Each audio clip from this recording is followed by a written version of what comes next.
ವಿಧಾನಸಭೆಯಲ್ಲಿ ಹೊಸ ಬೇಡಿಕೆಯನ್ನ ಇಟ್ಟಿದೆ ಇರಾನ್ ಟೀಮ್. ಐಆರ್ಜಿಸಿಗೆ ಕೊಟ್ಟಂತಹ ಭಯೋತ್ಪಾದನೆ ಪಟ್ಟವನ್ನ ತೆಗೆಯೋದಕ್ಕೆ ಇರಾನ್ ಬೇಡಿಕೆಯನ್ನ ಇಟ್ಟಿದೆ.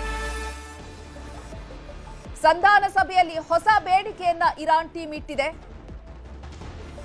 ಐಆರ್ಜಿಸಿಗೆ ಕೊಟ್ಟಂತಹ ಭಯೋತ್ಪಾದನೆ ಪಟ್ಟವನ್ನ ತೆಗೆಯೋದಕ್ಕೆ ಇರಾನ್ ಟೀಮ್ ಬೇಡಿಕೆಯನ್ನ ಇಟ್ಟಿದೆ. Iran ಷರತ್ತಿಗೆ American ನಿಯೋಗವೇ ತಬ್ಬಿಬ್ಬಾಗಿದೆ. ಇಸ್ಲಾಮಾಬಾದ್ನಲ್ಲಿ ನಡೀತಾ ಇರುವಂತಹ ಸಂಧಾನ ಒಮ್ಮತ ಮೂಡದ ಕಾರಣಕ್ಕೆ ನಾಳೆಯೂ ಕೂಡ ಮಾತುಕತೆಯನ್ನ ಕಂಟಿನ್ಯೂ ಮಾಡಲಾಗಿದೆ. ಪಾಕಿಸ್ತಾನದ ಇಸ್ಲಾಮಾಬಾದ್ನಲ್ಲಿ ಇರಾನ್, ಇಸ್ರೇಲ್, ಅಮೆರಿಕ ಯುದ್ಧವನ್ನ ನಿಲ್ಲಿಸೋದಕ್ಕೆ ಮಾತುಕತೆ ನಡೀತಾ ಇದೆ. ಡೊನಾಲ್ಡ್ ಟ್ರಂಪ್ 2 ವಾರಗಳ ಕದನ ವಿರಾಮವನ್ನ ಘೋಷಣೆ ಮಾಡಿದ್ರು. ಇರಾನ್ ಹೇಳ್ತಾ ಇದೆ, ಶಾಶ್ವತವಾಗಿ ಯುದ್ಧವನ್ನ ನಿಲ್ಲಿಸೋಣ, ಮಾತುಕತೆ ಆಡೋಣ, ನಮ್ಮ ಒಂದು ಷರತ್ತುಗಳಿಗೆ ಅಮೆರಿಕ ಒಪ್ಕೊಂಡ್ರೆ ಯುದ್ಧ ನಿಲ್ಲಿಸ್ತೀವಿ ಅಂತ ಹೇಳ್ತಾ ಇದೆ. ಇವಾಗ ನಡೀತಾ ಇರುವಂತಹ ಸಂಧಾನ ಏನಿದೆ, ಇದಕ್ಕೆ ಬರೋದಕ್ಕಿಂತ ಮುಂಚೆನೆ ಇರಾನ್ 2 ಬೇಡಿಕೆಗಳನ್ನ ಇಟ್ಟಿತ್ತು. ಮೊದಲನೇದು, ವಿದೇಶದಲ್ಲಿ ಏನು ನಿರ್ಬಂಧವನ್ನ ವಿಧಿಸಲಾಗಿದೆ ಇರಾನ್ಗೆ ಅದನ್ನ ತೆಗಿಬೇಕು ಅಂತ. ಎರಡನೇದು, ಲೆಬನಾನ್ ಮೇಲೆ ಇಸ್ರೇಲ್ ಯುದ್ಧ ನಿಲ್ಲಿಸಬೇಕು ಅಂತ. ಈಗ ಹೊಸ ಬೇಡಿಕೆಯನ್ನ ಇಟ್ಟಿರುವಂತದ್ದು ಐಆರ್ಜಿಸಿಗೆ ಕೊಟ್ಟಂತಹ ಭಯೋತ್ಪಾದನೆ ಪಟ್ಟವನ್ನ ತೆಗೆಯೋದಕ್ಕೆ.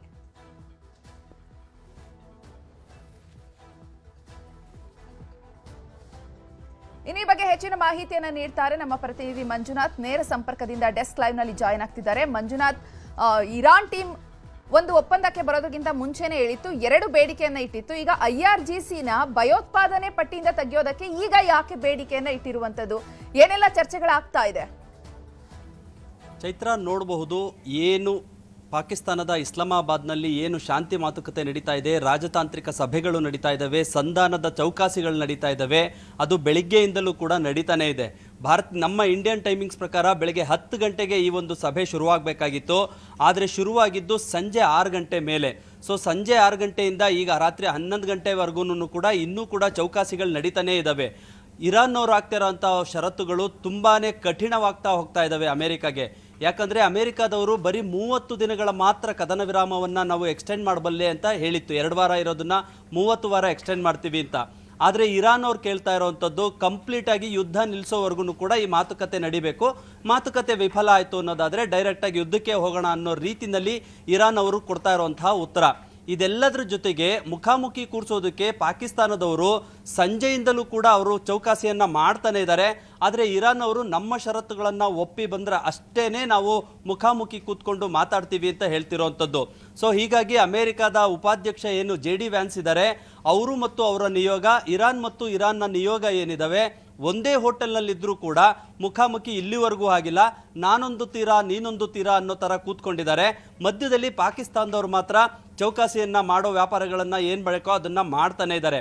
ಇದರ ಮಧ್ಯೆ ಇರಾನ್ ಅವರು ಕೊಟ್ಟಿರುವಂತಹ ಒಂದು ದೊಡ್ಡ ಅತಿಯಾದಂತಹ ಈಗ ಕೊಟ್ಟಿರುವಂತಹ ಒಂದು ದೊಡ್ಡ ಬೇಡಿಕೆ, ಅದು ಅಮೆರಿಕ ಮುಂದೆ ಇಟ್ಟಿರುವಂಥದ್ದು.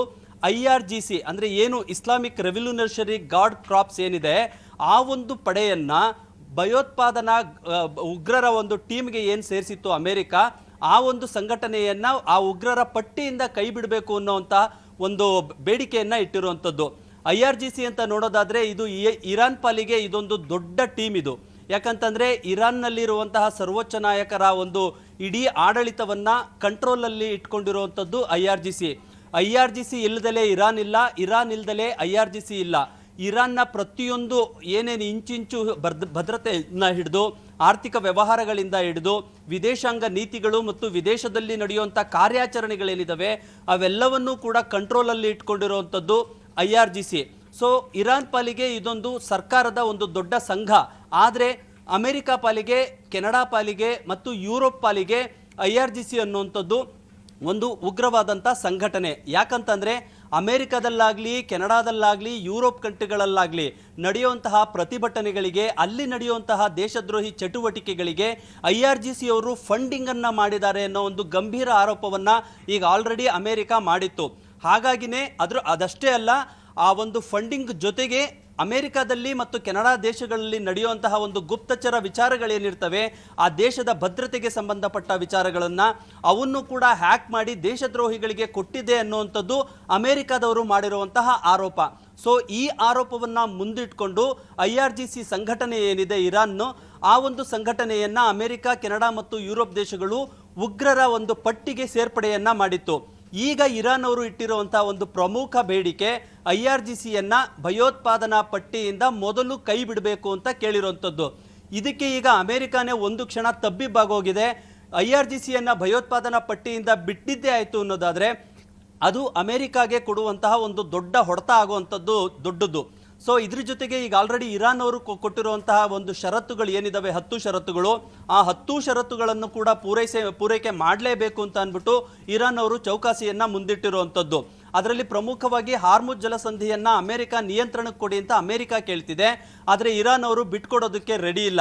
ಸೊ ಈ ಎರಡೂ ಅಂಶಗಳನ್ನು ಮುಂದಿಟ್ಕೊಂಡು ಈಗಲೂ ಕೂಡ ಚೌಕಾಸಿಗಳು ನಡೀತಾನೆ ಇರುವಂಥದ್ದು.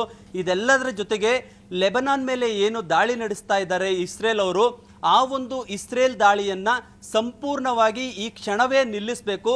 ಅಲ್ಲಿ ಶಾಂತಿ ಸ್ಥಾಪನೆ ಆಯಿತು ಅನ್ನೋದಾದ್ರೆ ಇಲ್ಲಿ ಶಾಂತಿ ಮಾತುಕತೆಗೆ ನಾವು ರೆಡಿ ಇದ್ದೀವಿ ಅಂತ ಅಂದ್ಬಿಟ್ಟು ಇರಾನ್ ಅವರು ಹೇಳಿರುವಂಥದ್ದು.